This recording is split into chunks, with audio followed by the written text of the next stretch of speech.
آپ دیکھ رہے ہیں ایون مشاعرہ میڈیا پر۔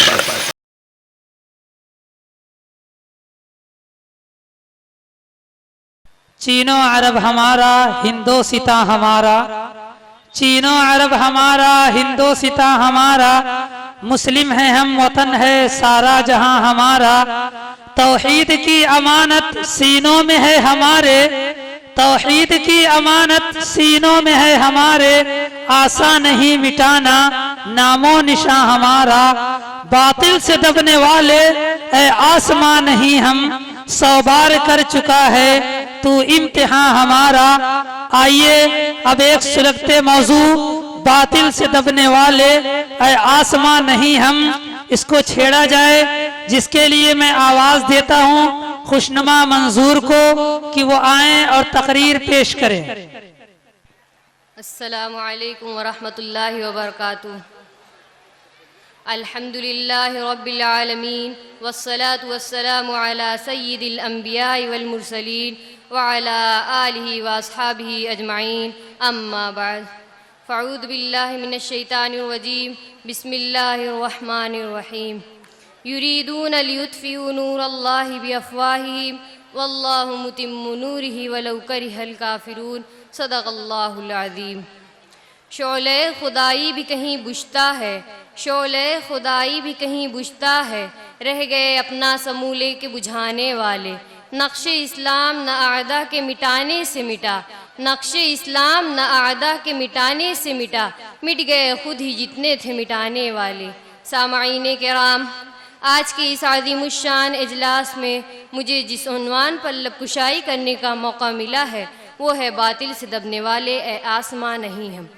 چنانچہ تاریخ عالم کو اٹھا کر دیکھیے تو معلوم ہوگا کہ کفر نے اسلام کو صفحہ ہستی سے مٹانے کے لیے ایڑی چوٹی کا زور لگایا ہے۔ وہ کون سا حال ہے جو اسلام کو مقید کرنے کے لیے استعمال نہ کیا گیا ہو؟ وہ کون سی خطرناک سازشیں ہیں جو اسلام کی گردن کاٹنے کے لیے تیار نہ کی گئی ہوں؟ وہ کون سا ننگ انسانیت کا حربہ ہے جو اسلام کی جمعیت بکھیرنے کے لیے استعمال نہ کیا گیا ہو؟ وہ کون سی درندگی ہے جس کی مشق صفحہ اسلام میں نہ کی گئی ہو؟ وہ کون سے ہولناک مظالم ہیں جو اسلام کے نام لیواؤں پر روا نہ رکھے گئے ہوں؟ عہد نبوی سے لے کر موجودہ دور تک تقریباً 1450 سال مسلمانوں پر جو عرصہ بیتا ہے وہ حرف بحرف تاریخ کے صفحات پر درج ہے۔ ہر دور میں مسلمانوں پر سامراجیت اور جارحیت اختیار کی گئی، تاریخ ان کے لہو کی آج بھی گواہی دے رہی ہے۔ سامعین محترم،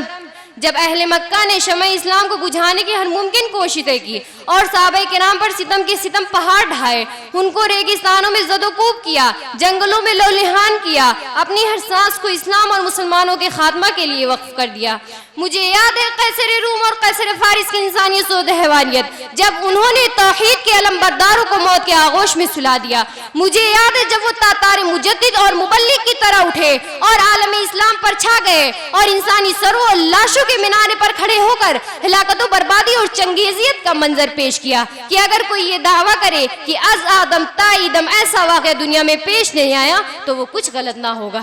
مجھے یاد ہے اندلس کا وحشتناک منظر جس میں فریڈن نے شفق کی مثالوں کو بالائے طاق رکھتے ہوئے 20 لاکھ مسلمانوں کو زندہ نظر آتش کر دیا۔ مجھے یاد ہے وہ روسی انقلاب جو طوفان بلاخیز بن کر عیسائی ممالک کو اپنے قبضے میں کر لیتا ہے اور ندیوں اور لہروں کے بہاؤ کی طرح مسلمانوں کے لہو کو بہا کر لے جاتا ہے۔ اور ایسے موقع پر مناسب معلوم ہوا کہ لگا تو ہم بھی اپنے ملک ہندوستان کا جائزہ لیتے چلے کہ اس ملک کا حال ہر ذی شعور انسان جانتا ہے کہ یہ وہ سرزمین ہے جس نے ہر آنے والے کو اپنے رنگ میں ڈھال لیا اور اپنی تہذیب میں ہضم کر لیا، لیکن اسلام اس سرزمین پر پوری شان و شوکت اور اعلیٰ اخلاقی کردار کے ساتھ آیا اور متاثر ہونے کے بجائے مؤثر ہوتا چلا گیا۔ آیا مخالفت کی آندھیاں چلی، باطل طاقتوں نے ہمیں ہضم کرنا چاہا، ہمارے شعار کو مٹانا چاہا، ہماری شریعت میں ترمیم کرنے کا ناکام ارادہ کیا، مگر وہ ناکام رہے کیونکہ اللہ تعالیٰ کا فرمان ہے وَأَنْتُمُ الْأَعْلَوْنَ إِن كُنتُم مُّؤْمِنِينَ۔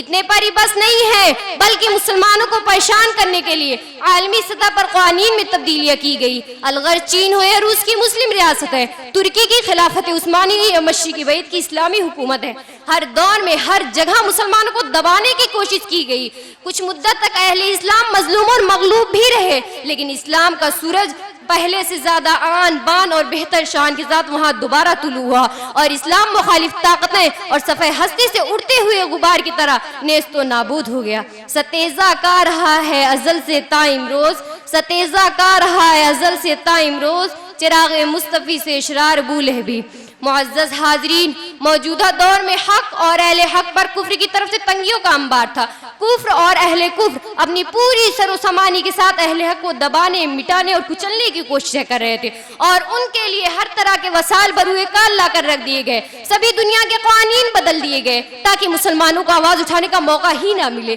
کبھی جنگیں بھڑکائی گئی، کبھی مسلم نوجوانوں کو فحاشی، عریانی اور بدکاری میں ملوث کرنے کے لیے بڑے بڑے بجٹ مختص کیے گئے، کبھی مسلمانوں کی صفوں میں غدار پیدا کیے گئے، کبھی ہماری شریعت میں تبدیلی کرنے کی مذموم کوششیں کی گئی، مگر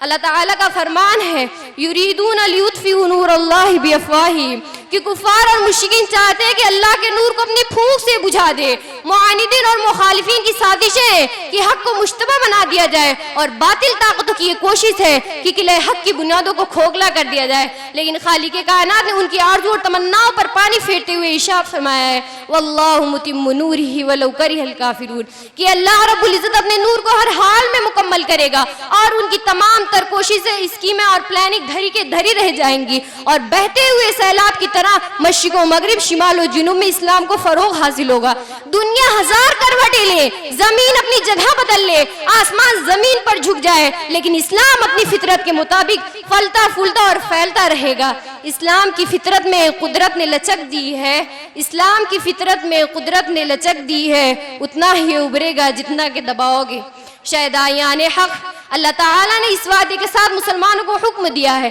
کہ اپنی بساط و استطاعت، استعداد و صلاحیت اور زمانہ و حالات کے مطابق دشمنان اسلام کی سازشوں کو ناکام بنانے کے لیے، باطل کو ملیامیٹ کرنے کے لیے، حق کو غالب و نافذ کرنے کے لیے، دین کو باقی و محفوظ رکھنے کے لیے، عقیدہ ایمانی کی صیانت و حفاظت کے لیے بھرپور تیاری کرے، لیکن یہ تیاری وسائل کی حد تک ہونی چاہیے اور اصل بھروسہ اللہ کی ذات پر اور نگاہیں اللہ کی نصرت و اعانت پر ہونی چاہیے، جیسا کہ اسلام کی درخشندہ تاریخ میں ہوا تھا کہ تمام تر تیاری اور محنتوں کے باوجود فتح و نصرت کے موقع پر نگاہیں آسمان کا رخ کر لیتی ہیں۔ علامہ اقبال نے کہا ہے فضائے بدر پیدا کر فرشتے تیری نصرت کو، فضائے بدر پیدا کر فرشتے تیری نصرت کو، اتر سکتے ہیں گردوں سے قطار اندر قطار۔